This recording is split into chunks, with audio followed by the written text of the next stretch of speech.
From Perth, Australia, and broadcasting around the world, you're listening to The O Show with your host, Oren McCory. The O Show is a no-nonsense podcast bringing you the best advice on training, mindset, and nutrition to supercharge your efforts in the gym, the kitchen, and most importantly, in your head. Don't forget to share this episode on your social media. Now, let's get to it.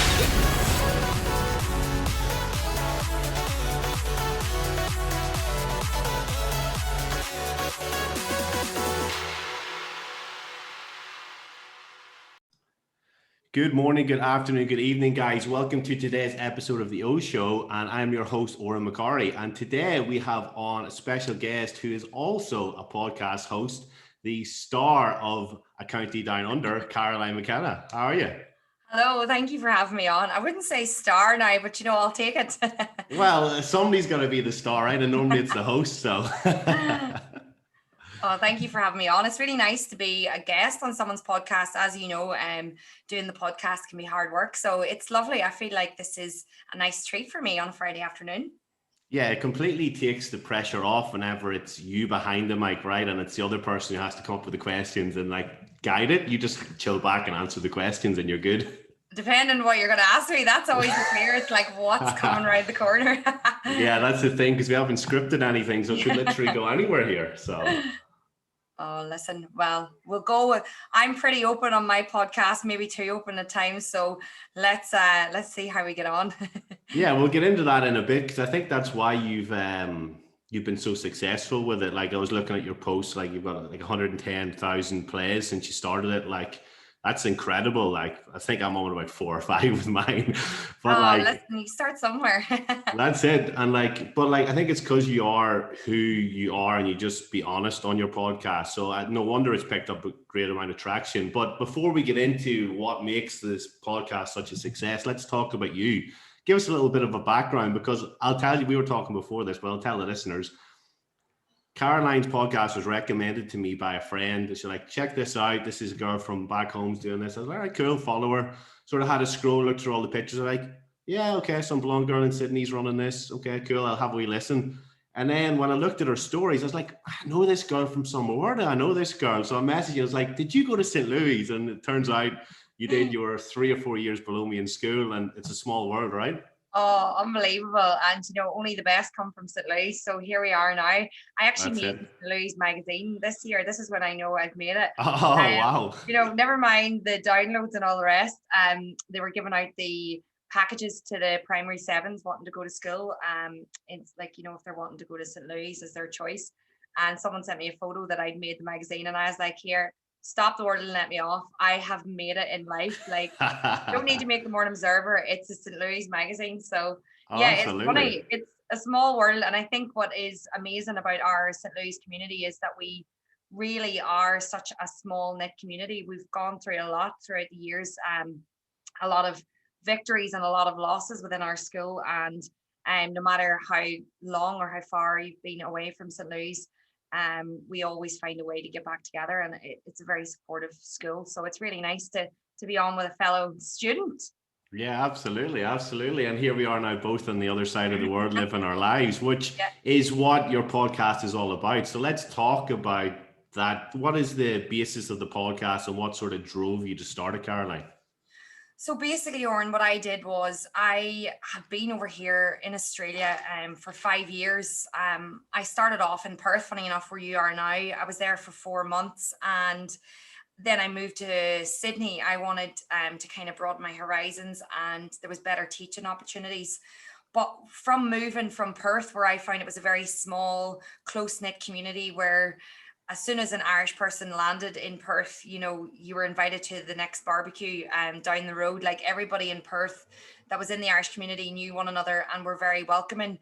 Whereas when I moved to Sydney, I found it was very much a case of a concrete jungle where you wouldn't know your next door neighbor. And even though it was busier, it felt a lot lonelier. And I would be a very outgoing, bubbly person. And I just kind of felt like as the months were going on here, I was really giving it my all, trying to make friends. I got a job in a school that I was really happy with, loved the job, but it would come to Friday afternoons and everyone would get the Friday feeling. And I would literally be walking out the school gate, absolutely buzzing that it was Friday.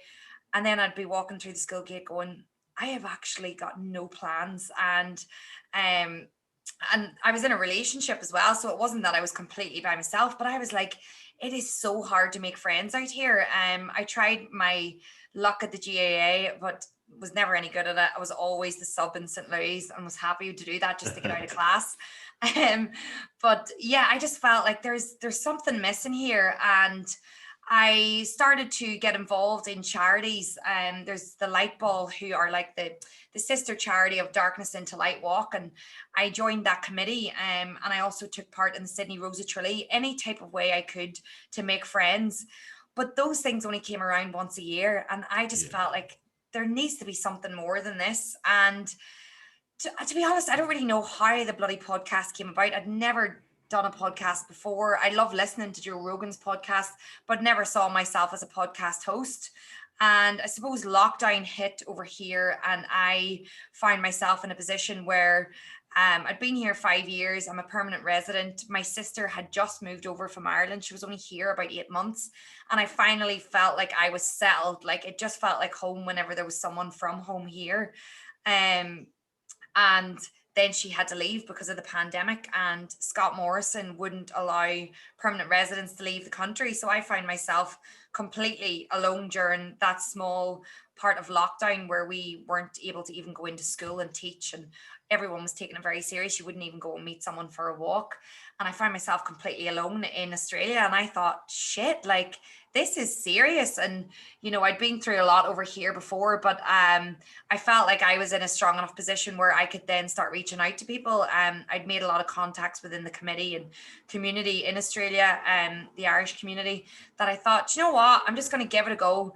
And I went on a mic, never done a podcast before, didn't even really know how to work a podcast. I bought a $30 mic off Amazon, went on to GarageBand and pressed record for 15 minutes, and it just blew up after that. So it's been a bit hectic. That's killer. And it's always the unexpected little things like that, you know, like yours is completely blown up, but mine started just off an Instagram live during lockdown as well, right at the start last April, I think it was. And the live went so well, I was like, you know what, should I just do a podcast? And I just put the live up as the very first episode, and the rest has spiraled from there. So sometimes it's these little things that just take you by surprise. You're like, oh, I'll try this and see how it goes. And then it just ends up being something that you really enjoy doing. Completely. And I think, you know, the thing with it is, Oren, is that like, there's no loss in take the risk. And when I had started the podcast, I had actually had the idea in my head for about, I'd say about 12 weeks. And I kind of convinced myself that I was going to do it. And then I backed out last minute and I was like, oh, no, Jesus, I can't be doing that.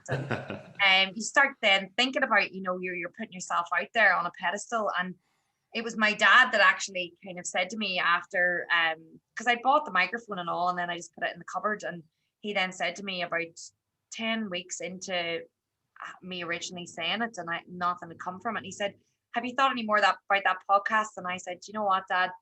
Like, what's the point? Like, it'd be silly to do it. I don't know what I was thinking. Maybe I was just having a really good day that day, or a really overconfident day. And I said, I don't think I'm going to do it. And he just kind of said to me, you know, what's there to lose? Like, you've got a full-time job. What's the worst that can happen? People don't listen, or nothing. There's never an episode 2. And I was like, you know what is there to lose? And I just went for it. But I really never expected to nearly be a year on, like yourself, doing it. And it's great. I think it's an amazing way for people to connect with people all over the world. And I think why you're doing so well, Oren, is that, you know, you're just a normal guy, and you're just getting to the point about really important things, and you're getting straight to the facts, and there's no bullshit with it, and you're not trying to promote something that you don't believe in, and there's no advertising where you couldn't work out if it's sincere with you. It's just to the point, and that's what people want. Yeah, 100%. And we were talking before about, you know, you done that one with Mark, which is the one that the girl who sent me to your podcast said, check this out. This is really good. I think you'd enjoy it. It's 2.5 hours long. Like that's bound to be scary whenever you put something out that long.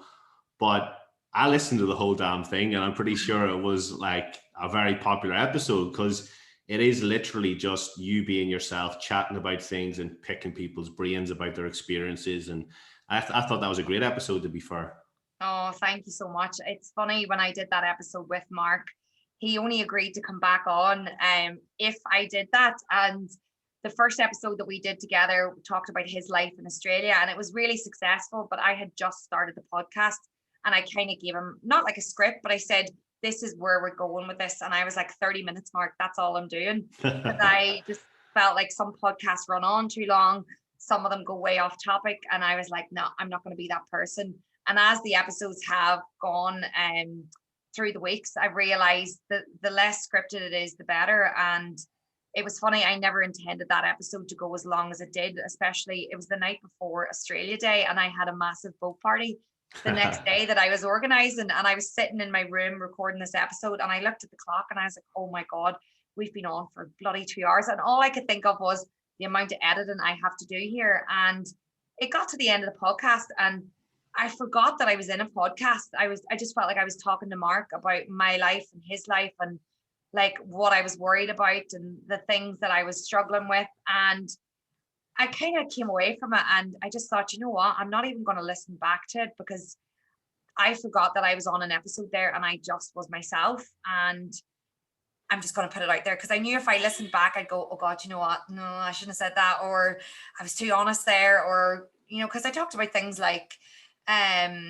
worrying about turning 30 and not meeting someone, and, you know, feeling like I need to meet someone so I, you know, my body clock doesn't run out, all this stuff that are inner thoughts that you don't really want anyone to hear. And then put it out, and it was the most successful podcast that I've done, and I couldn't believe it. You know, I felt like I was nearly apologetic to people and saying, I'm really sorry that this is 2 hours, but by the end of it, a lot of people didn't want it to end. So I think that's where it boils down to, is just being raw and honest. Yeah.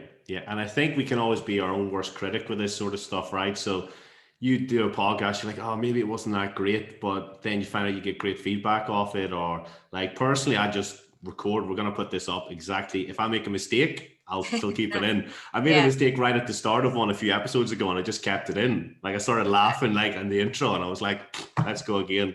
Yeah, sometimes that's the stuff that just shows that you're human, and just shows that, oh, actually, this is just a real conversation between Caroline and somebody else. So that's awesome, mate. That's awesome. But let's dig in, because I know you said you talked about struggles and things that maybe you weren't comfortable about talking about. And that, in my opinion, is down to the success of the podcast, like why you're doing so well. So if people haven't listened to it yet, what do you tackle on your podcast, and why is it so important? Oh God, basically everything. And I did panic about it, to be honest. When I put out my first episode, I kind of talked with the girls about all these episodes I wanted to do. And for a long time, I realized that I was trying to suit the needs of everyone else. So when I first put out the episode, like I was talking to the girls, this is what I should do. And they were like, you know, you got to talk about the fun, like going out to the tea gardens in Sydney, which, if anybody doesn't know, is this bar in Sydney that everyone goes to. It's the Irish bar. And I was like, yeah, I mean, that's fun, but that's not what I want to get into. And I've always been an advocate of mental health, and, or, you know, growing up in our area, like, you know, we had a lot of tragedies with suicides, and that has always been at the forefront of my goal and mission. Even as a teacher, I always said, I need to make sure that I keep this as my mission, that I'm always trying as a teacher to make sure that a child knows that they feel loved and they're important, regardless of any other day, any other class they go to that day, that when they come into mine, they feel important. So when I put out my podcast, I just thought, you know what, I am sick of me pretending to be one person and doing something completely different. Like, there's me advocating for mental health and working with all these charities, but when it came to my life, I wasn't very honest about my struggles. Like, I was putting up on Instagram all these amazing things, like you know, I could have been having a really bad day in Sydney and I might have cried all day, but I'll take a photo of the coastline and put up on my Instagram, I'm living the dream. Or you know, there's all these pictures of me when I was in my relationship. I was in a relationship here for 5 years, and I might have put up a really nice photo of us, but we might have been speaking all weekend. You know, we might have had a really shit weekend together. And I just thought, do you know what? Fuck it. And I don't know why. And maybe you don't swear in your podcast. I No, never go for it. swear. Sorry. I'm getting too comfortable. I don't even swear in mine. I just thought, right, enough's enough. Like, and it was because we were in the pandemic, and I just thought with nothing to lose, like everyone's going through a horrible time at the minute. And I'm just going to lay it out the way it is, because a lot of people were messaging me saying, you're so lucky you're in Australia during this pandemic. And I just thought, I'm going to tell people what really goes on here. And I just came on and we delve into so many things. Like, I talk about heartbreak in Australia and being in a relationship for 5 years out here. You people at home don't see that that is a massive commitment, and it doesn't matter how successful or amazing your relationship is. And like, I'm sure you can agree with me, like that person is your whole life out here. They are not just your partner, but they are your family. And when things go wrong, they are the person you turn to. So whenever there's any argument or conflict, you don't really know what to do with yourself, because that is your person. That's the person you live with. You can't just hop in the car to your mum and, you know, take a breather, or spend the night at your parents' house for a couple of nights just to get away from one another. It's a really hard thing to be in a relationship abroad. And I talk about that, and how when I decided to walk away from that relationship, it really felt like my whole world had fallen apart, because I was living in Australia with that person. My whole existence in Australia was around that person. I didn't know what Australia was like without that person. And my friendship groups, everything just went away. And I talk about going through like a depression after that, where I didn't know if I wanted to be in Australia. I didn't know if I'd ever really come here to be in Australia for myself, or I was in Australia for that person. So there's a lot of soul searching on the podcast, and we delve into a lot of things that people don't really talk about, but it didn't come at a cost. Like, it really, it was something I felt was important to do. But I mean, as soon as I put that first episode out where I said, you know, it's Australia's great and it's amazing, but there are some really hard days.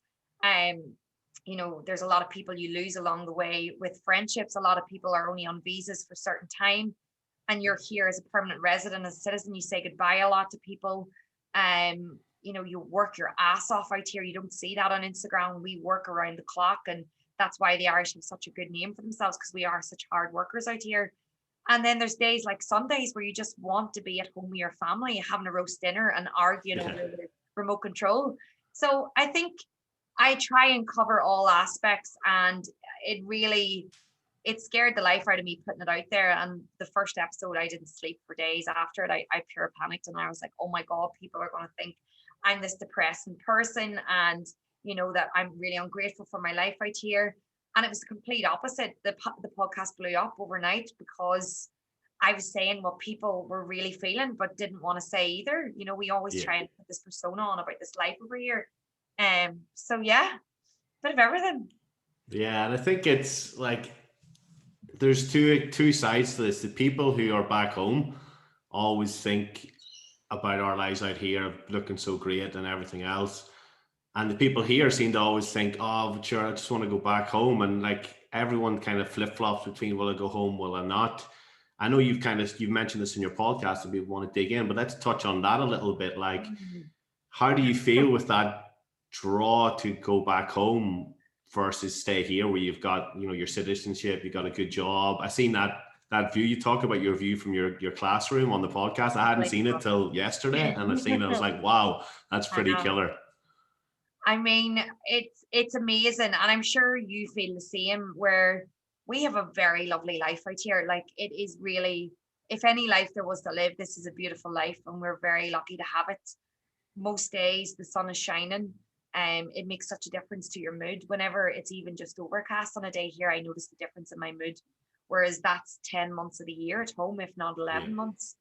And it's a really hard thing. And, you know, I want to flip it on you as well and ask you your opinion, but I just think I never really know. I never know where, like, I can never make a permanent decision on being in Australia, but here I am 5 years later. But I had a conversation with a girl I did a podcast with 2 days ago, and I said to her, it's almost like you're afraid to say that this is home. And even the little things like I don't invest in expensive furniture, or I don't invest in the really nice duvet, or silly things, or like I try not to buy too many clothes in my wardrobe, because I always, in the back of my head, I think, oh no, like I'm gonna go home, and here I am 5 years later. And I think it's a thing in the back of your head where you never really want to say that you're here forever. And it's almost like a coping mechanism.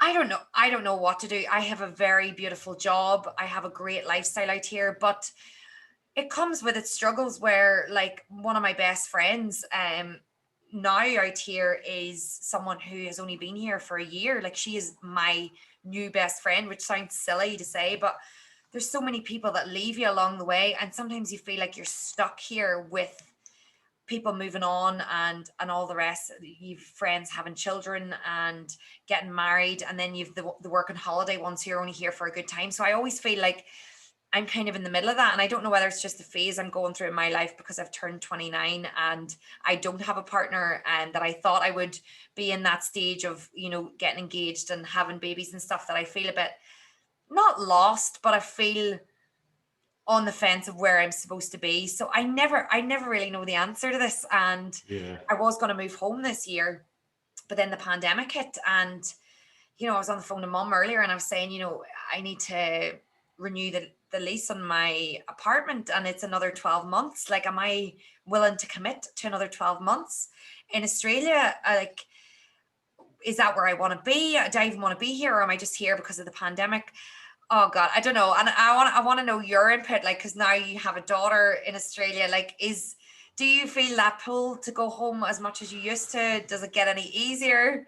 Help. Well, personally for us, we've always came out pretty much with the intent of, right, let's give this a red hot crack. Like, we got married, I moved to Glasgow in 2014, met my wife there in the gym. We got married 2017, and we went on honeymoon to the Maldives, and the weather's stunning, great. So we had a great time. We were away for like 10 to 14 days, went via Dubai, so had a few days there. So the weather was fantastic. We were living it up. It was great. And we went back, and 2017 was the wettest, coldest summer in like 30 fucking years. So we were like depressed. Esther was like going to get the train to work and getting soaked walking to and from the train station. She's like, this is meant to be summer. I can't fucking do this. Like, she's a dentist, so she said, right, I think I can get into Australia. Like, with my qualifications, I couldn't have got in. Like, I would have got a working holiday visa. I had to do farm work if I went down that route. But we came here with, right, we can get a 2-year visa through her. Let's see how we go. Midway through that, we weren't sure if we were going to be able to get PR. So we were like, well, we just move home. And we had the conversation. I think my mom and dad were all for it. And mom was like, yeah, I get to have them back soon. And then we had a conversation with Esther's mom and dad, because we probably would have settled probably in Glasgow. So it's kind of like both families have to travel to see us, or we're like somewhere in like middle of England or whatever. So both families have to fly to see us. And we're like, what are we going back for? Like, shit weather, like bringing up a child. Because at that stage, I think we were trying for Evie, or she was pregnant at the time. I can't remember. But, we just said, let's give it a crack. Let's try and do PR. We got kind of lucky with that. And the whole of Perth was classified as regional. Esther was going to have to travel for like an hour to go to work, maybe an hour and a half each day to go to work regionally. And as soon as we got the visa, the whole of Perth is classified as regional, meaning she can work anywhere in Perth. So it's like everything's just lined up. And like, this is where I want to put it back on you now. You said maybe it's just that you're in this phase where you're kind of still partying and drinking, and you kind of have to do that with people who are short term, or like, people are always leaving. What happens if you meet the man of your dreams in Sydney in the next year, and then babies eventually come along? Like, where do you see yourself raising family in terms of the lifestyle and everything? Yeah. Like, and you can say this with having a family in Australia, it is a beautiful place to raise a family, and the opportunities that come with having children in Australia. Like, I mean, I teach, I'm a teacher in an all girls private Catholic high school, And we're in a beautiful area. And I walk into school in the morning and the girls are doing swimming lessons before school. They're doing tennis, they're doing dance, singing. At the weekends, they're not sitting in front of the TV like we were at home watching Nickelodeon. They're at the beach all day, and the beach is their front garden, and that's their life. And they go to little nippers and learn how to swim in the ocean. Like, I went to the rock pool during summer in Newcastle, and bloody used to cry at the side of the pool until I was pushed in by the coach to learn how to swim. And like, it's just such a gorgeous place to live. And I do think, I mean, what a gorgeous place to be. Like, I think maybe it would change my mindset, because I do feel that I am at that point where I am ready to settle down, and I feel like I'm stuck in a bit of a hamster's wheel at the minute, where I'm just doing the same thing repetitively, with the partying. And I'm really into my fitness and my health, and I find that I'm waking up on a Sunday absolutely dying and reassessing why I'm in Australia. And I think that's what annoys me, where I'm like, I feel like I'm still in the Holy Lands, doing it in Belfast at university, partying like a student. But then I'm like, I'm working, I've got a good career during the week. So I do feel if someone did come along, that could change the dynamics. And it's funny, whenever I'm at school and we have parent teacher nights, and every year it's so funny, I meet Irish parents, and as soon as they hear my accent, then you don't realize to begin with, because they may have been here 14, 15 years. Some of them, like the Cork ones, geez, it's them straight away. But they'll say to me, oh, you're Irish, and we get talking, and I realize that they've come out here on a working holiday visa 15 years prior. And they say to me, what are you going to do? Are you going to go home? We always have the same conversations, every parent I bump into. And I say, oh, maybe another year or two. And they laugh and they say, we said that too, and here we are with a 15-year-old in school. Yeah. So I think we always bring it back to, oh, maybe go home. But it's the same with you. I think if you could move your family out here, you'd never ever consider even moving back home. And I never want to take that away from our culture and the life that we've lived. And I always be very careful in what I say about home, because I never want to act like, home shit and, there's nothing at home, because our families grew up there. There's great history there, and we're very lucky to come from where we have come from. But I think for the life that I want and the person that I am, I need sun. I need that busyness. And I love the early mornings over here. I love the lifestyle. I love the attitude to get up and go. And I love that at the weekends, it's not a case of sitting in all weekend for 6 months of the year and not being able to afford going to a hen's party, putting down $50 for a hen's party the way you would at home. It's a case of a really yes mode. Anything is a yes man mode. Everybody's keen to do something. You'll never ever find yourself where you won't have anybody to spend time with at the weekends, because there's always someone with the attitude of doing something. So listen, if you can find me the man of my dreams, let's give it a go. You never know, they might be listening to this podcast, Caroline. no mates for me, no. We'll put out an ad underneath the podcast episode here, huh? Oh God, that's for Jesus. But I think, like, as well, what you're saying, like, people back home, if you talk to your mom and dad, yes, your mom and dad probably would love to have you back home to see more of you, but people back home are jealous of the lifestyle out here for a reason. And I know your podcast shines a light on, the struggles of up and down, especially not knowing many people moving out or breaking up from a relationship. But if our families had the money and the lifestyle and everything to just uproot and take everything and come over, buy a house and live here, they probably would all come over, right? It's just that not everyone has the opportunity to. So I think we're in a very privileged position. It's kind of easy to forget that when you do miss home. But the reality of it is, you've got Zooms, you've got when we can travel. Like, if you decide you're going to travel one year and your parents can come out the next, like, you see them every year still, or you go home every year, perhaps at around the same time, maybe winter time here, to get hopefully a bit of weather back home, or, but there's always something you can do to still see your family and still be included in that. And, I'm sure you find that as well. Have you ever had your family over?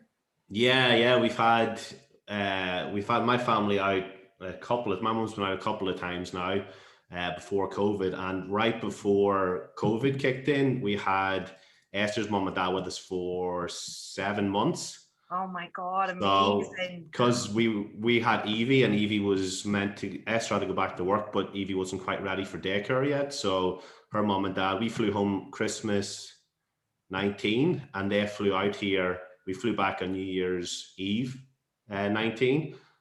And they stayed with us until their visa ran out in July, even through COVID and that. So we've had the family out for extended periods of time. You know, not everyone can do that. We're lucky that Esther's mum and dad are retired, and so is mine. But like even those short trips, mum and dad come out for 2-3 weeks at a time.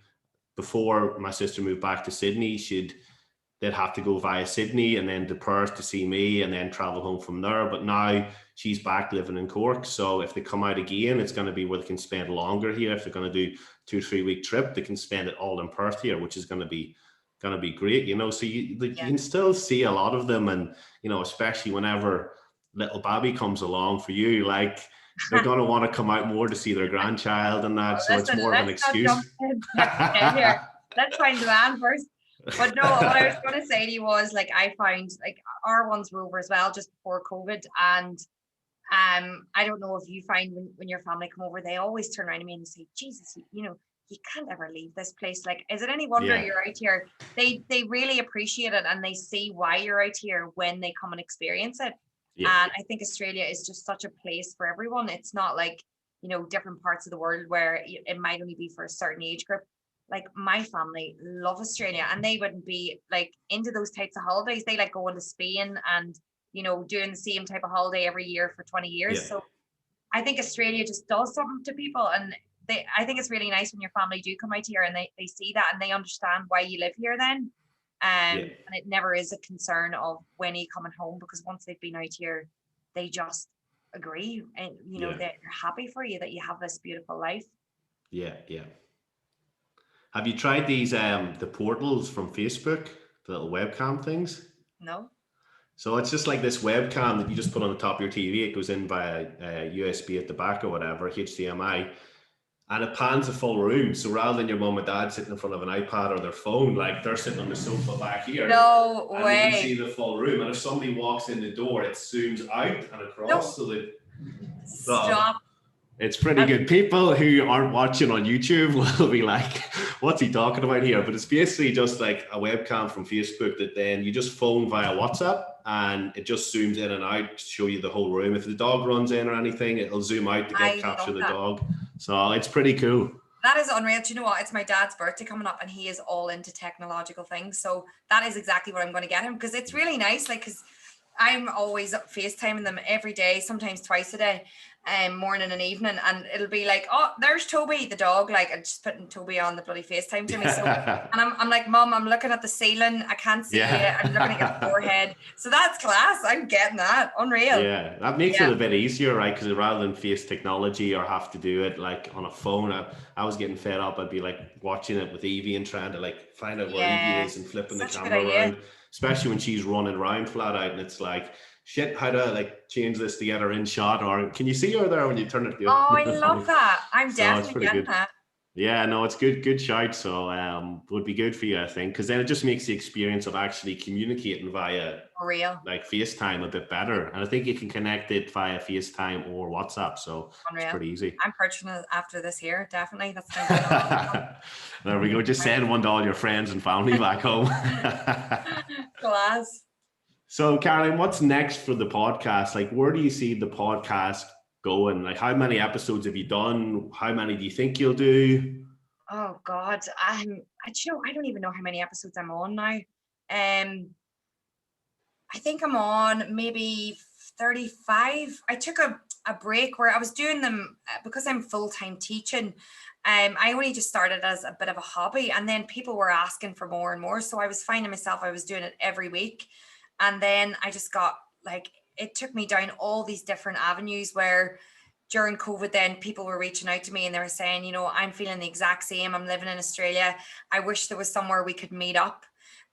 You know, like a group of people could meet up and that were feeling the same. So then I started the Sunrise Club on a Saturday morning in Bronte, just about 25-minute walk from here, which has it's a beautiful beach. And I've started the Sunrise Club, which started on a Saturday, and it was just a case of if anybody wanted to come along. And next thing, I had to bloody get a booking system in, because obviously with COVID, the numbers are restricted. There was too many people turning up for it, and I was like, oh my God, there's a bit of a sense of people want to connect. And then when we were going to these sunrises, they were getting bigger and bigger and more popular. More people were coming along, and they were saying, oh, good, wouldn't it be lovely for us all to go for a brunch together? So I thought, geez, I'll organize a bottomless brunch. Why not? And then that ended up being 80 people during lockdown, where we were sitting in front of like 10 different tables. And then it just stemmed from there on, where I literally, Sunrise is now on in Brisbane, Melbourne, Perth, and Sydney every Saturday morning. And it's kind of just taken off. And I have these events monthly that have gone from a small bottomless brunch with people to these massive events, like boat parties with over 300 people on it, after parties and all the like Irish bars. And it's just taken me down all these avenues that I wasn't expecting. And it's amazing and it's great. I'm finding it hard to balance it all and be the best teacher I can. And I always make sure the teacher is the forefront of my purpose, because when I went back to school last week, it's been a few weeks now. It's gone very quickly. We've just had our summer holidays. So it was great doing all of these things, the podcast and the events during my 2 months off, because I had all the time in the world. But it hit me like a ton of bricks when I went back to work, and I was like, I can't manage all of these things at once. So to answer your question, I don't know where it's going. I'm really enjoying it. And I don't think I'll ever give up my job as a teacher. I really love teaching. And I think it's the reason why I am where I am with the podcast, because it's taught me to educate people in terms of their well-being. You know, I'm not just a teacher of subjects. I care about my students, and I talk to them about my experiences and try and help them. And I think that's where I've got my knowledge from, to be able to talk on the podcast. And I don't know how. I was talking to my dad the other day, and I was like, I don't really know where I'm going with this, and it's getting bigger, and I really don't know what direction it's taken me in. I feel like I need to sit with someone, like a business strategic planner, and say, like, where do I go from here? I don't know. I'm really enjoying it. And I said, whenever it stops being enjoyable is when I'll stop. Whenever I feel like, oh, I've got to do another podcast, or, you know, oh, I've got to put this out, or I've got to do this event, then that's when I'll say, this isn't fun anymore. But in the meantime, it's just getting bigger, and people are contacting me. I've been invited to this clothing, this really big clothing company out in Australia. They're called Hello Molly.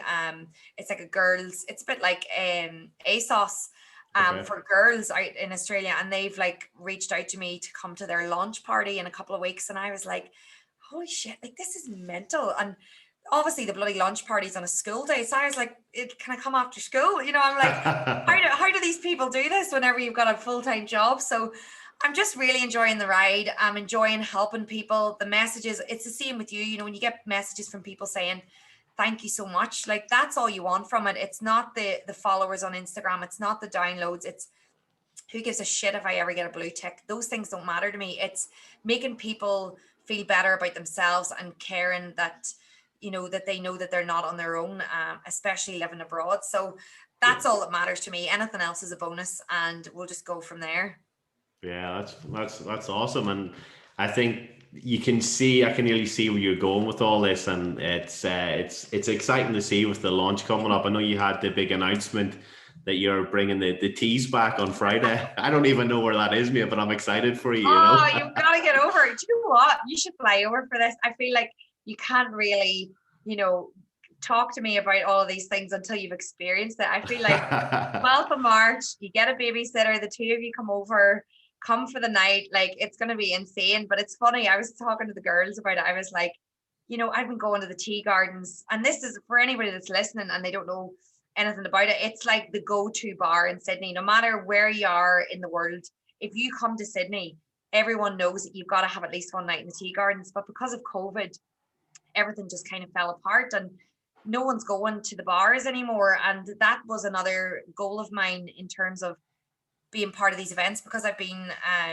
a big part of the Irish community. My goal and my mission is, when you help one another, everyone pulls together. So I didn't want to be greedy with this. I didn't want to be like, this is all for profit and I'm just going to make a killing out of this and I'm going to take people's money. My events are to raise money for the Irish Support Agency and to bring business back into the Irish bars and restaurants in the CBD. And when I was talking to the girls, I was like, it's mad. Like, we're going to the teas. It's been so long.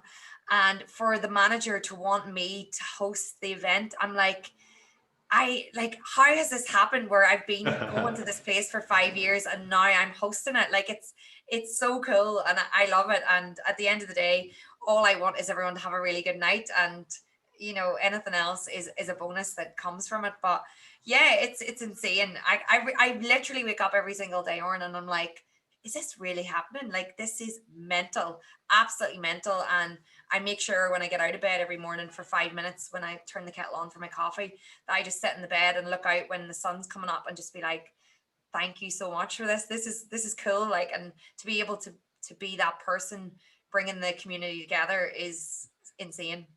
I love it. Yeah, it's awesome. And you can see your passion for it, not only on Instagram, but obviously now when you're talking. So that's incredible, mate. So fingers crossed it's going to be a big event. Thank you. Yeah, I mean, we've got to get over here at some point. And we'll bring them to Perth. I actually have the girls in Perth. You should go to the sunrise at the weekend on Saturday in Kings Park. They do. Right, okay. I think your sunrises are crazy early though. Like, ours are a bit different at the minute, but yours are, I think, 5:15 or something. It's really early for you guys. So I'm used to being up at that time anyway. So yeah, see, make an appearance. I'll have to follow them on Instagram and then go and have a look then. Yeah, absolutely. Awesome. So Caroline, let's finish with overrated or underrated. So it's going to be a couple of products, Aussie products.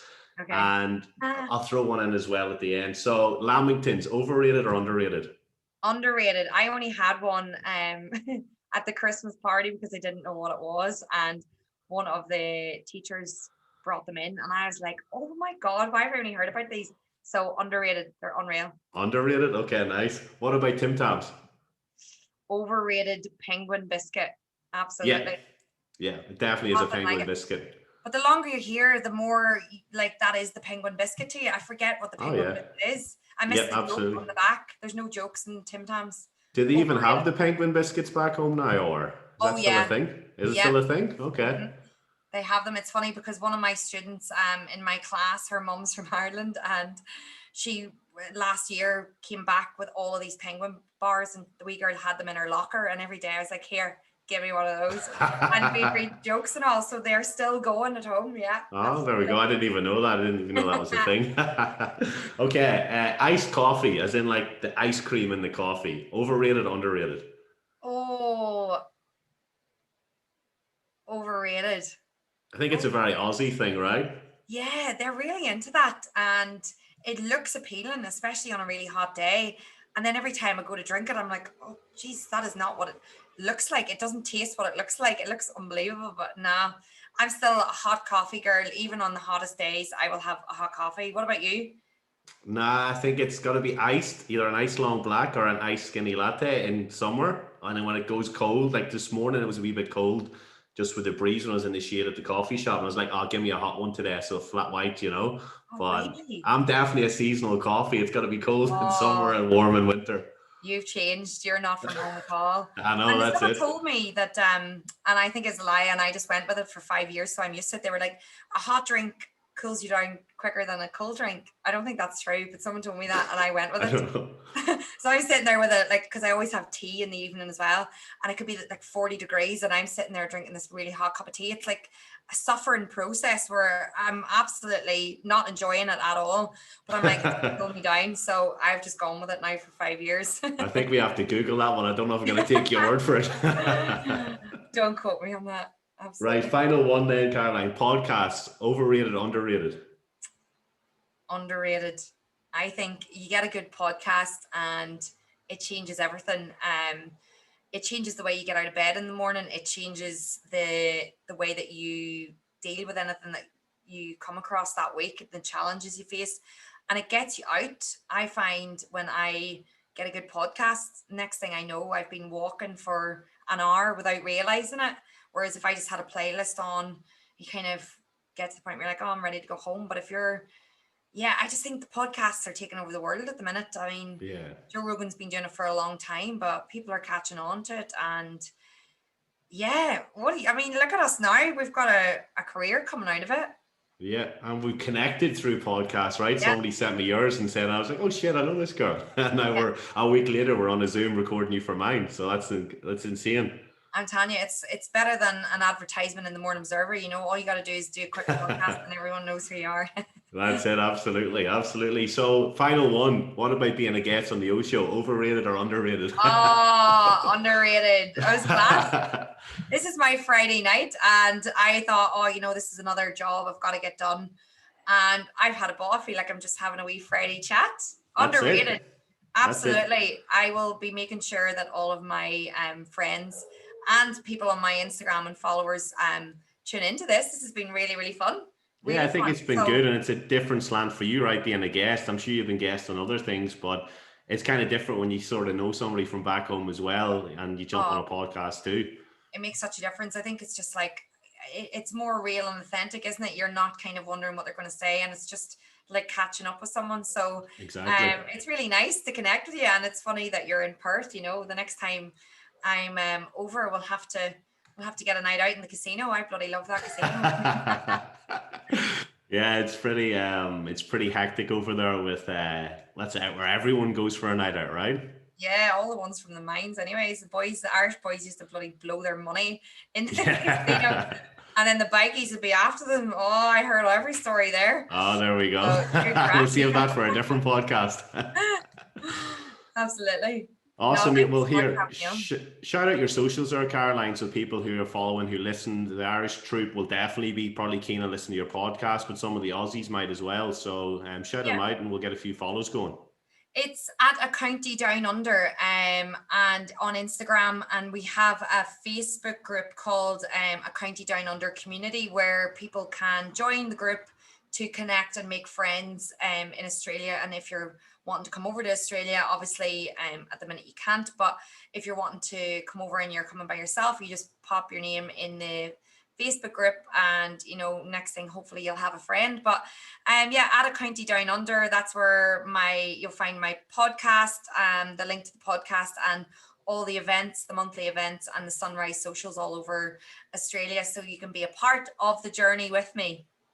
Awesome, mate. Awesome. So hopefully everyone goes and follows you now. Guys, if you've enjoyed this episode, it's something kind of different from the usual fitness and lifestyle stuff we do. So if you've enjoyed it, please screenshot, tag Caroline, tag me, let me know you liked it, and we can line up future episodes because this has been awesome. Loved it.